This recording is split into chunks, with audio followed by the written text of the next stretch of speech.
দবকাত সংঘটিত হৈছে প্ৰচণ্ড মাৰপিটৰ ঘটনা। দবকাৰ নাম দবকা পথাৰৰ পানী এৰি দিয়াৰ বাবেই সংঘটিত হৈছে প্ৰচণ্ড মাৰপিট।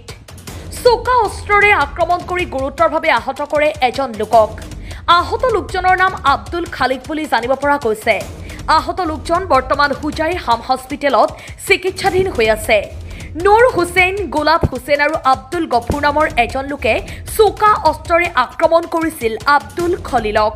ঘটনা সংক্ৰান্তত আব্দুল খলিলৰ পৰিয়ালে দবকা থানাত এজাহাৰ দাখিল কৰিছে। ইয়াত প্ৰথমতে আহিছো, আহি দেখিছো এই ৰিংটো বন্ধ আছে। পিছত মই এই ৰিংটো খুলি দিছো।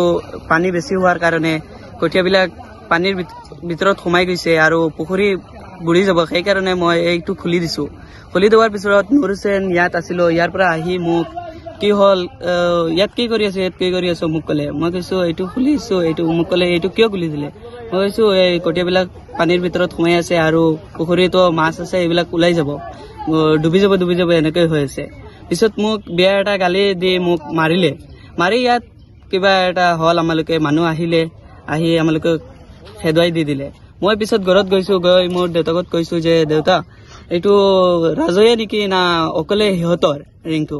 মোৰ দেউতা কলে নহয় সিহঁতৰ কিয়, এইটোতো ৰাজয়ে মানুহে মিলি টকা পইচা দিয়ে আৰু এইটো বহাইছো পানী যাবৰ কাৰণে, এইটো বন্ধ থাকিব কিয়। পিছত মোৰ দেউতাকত লৈ আহি আছো ইয়াত ৰিংত আহিম। তেওঁ এই ইয়াত আছিল, তেওঁ বহি আৰু বাহ লয় আৰু মোৰ দেউতাই নুৰ হুছেইন আৰু নুৰ হুছেইন আৰু আমালোক আহি আছো, মই আৰু মোৰ দেউতা। আৰু পিছলৈ তেওঁ নুৰ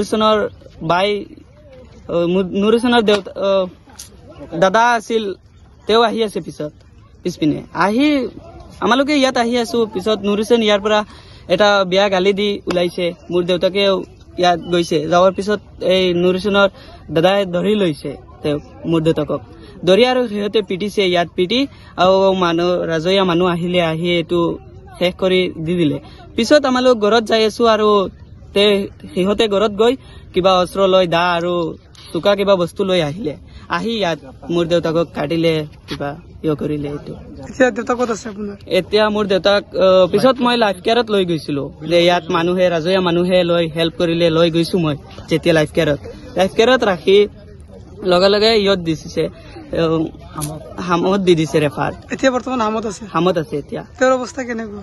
অৱস্থা বহুত বেয়া আছে। কিহেৰে মাৰিছিলে? দা আৰু কিবা অস্ত্ৰ এটা আছিল, চোকা অস্ত্ৰ, সেইটো দি মাৰিলে। কেইজনে মাৰিছিলে? 3 জনে মাৰিছে। তেওঁলোকৰ নাম কি? আব্দুল গফুৰ, নুৰ হুছেইন আৰু গোলাপ হুছেইন। নুৰ হুছেইনে বেছি মাৰিছে। গাঁওখনৰ নাম কি? গাঁওখনৰ নাম Dabka. Bureau report, Suhana live.